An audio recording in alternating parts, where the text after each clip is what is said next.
So hi guys, I'm waiting for my friend kay magsimba me together. So while waiting, maggawa ako ng video. So bago natin maintindihan yung bagong pathway ngayon na streams para caregiver stream para makapunta ka ng Canada.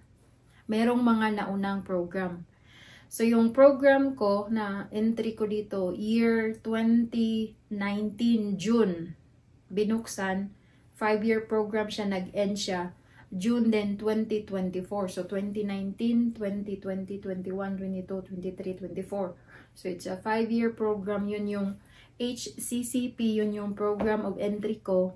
And HSW, yun yung for elderly. Ang HCCP, yun yung Home Child Care Provider Pilot. Ang HSW, yun yung for Home Support Worker. Yun yung for elderly caregiver for elderly. And then, so nag-end na siya, 5-year program yan siya.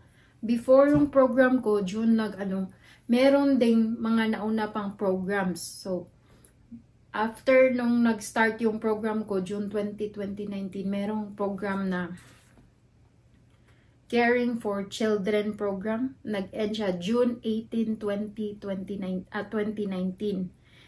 And also, nag-end po ang Caring for People with High Medical Needs program, nag-cease operation June 18, 2019 din. So, yun yung mga programs na nag-end nung 2019, bago yung program ko.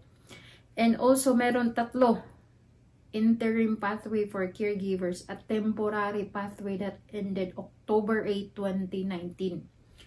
So, 2019, maraming nag-end ng program na yun for childcare, for high medical needs, at yung mga interim pathway.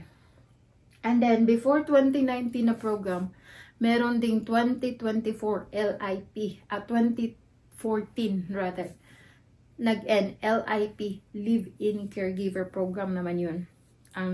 Nag-stop ang accepting application, new application, 2014. So, 2014, LIP, and then, merong program na sumunod after LIP, nag-end ng yung interim pathway, yung childcare program, tsaka yung caring for people with high medical needs. Nag-end siya June. So, and then after June 2019, yun yung program ko, 5-year program for caregivers, yung HCCP, HSW na yung may pathway na for PR. And then, tsaka yung bubuksan ngayong March 31, yan yung Enhanced Caregiver Program. Yun talaga yung pagdating mo dito, PR ka na, simplified, may yung clear ang pathway mo for PR. Tapos binabaan din ang sa qualification sa education, kay high school, na lang siya, high school equivalent ng Canada. Tapos yung IELTS or yung CLPIP mo is CLB4 na lang. Dati kasi 5 yan. Dapat in areas ng listening, reading, writing, and speaking. Dapat maka 5 ka nito, yung batch ko. But by the grace of God, yung akin, umabot ako ng 6. So, 6.5 something. So, naglalaro sa 5, 5.5 yung mga scores ko in every area. So, nag-overall ako ng 6.5. So, yun po yun. Good luck po sa mga applicants. Kaya po, applicants for 2025. And then, ang tawag nito, kaya po, maintindihan natin na marami pong inaasikaso ang IRCC. Marami silang backlogs from the previous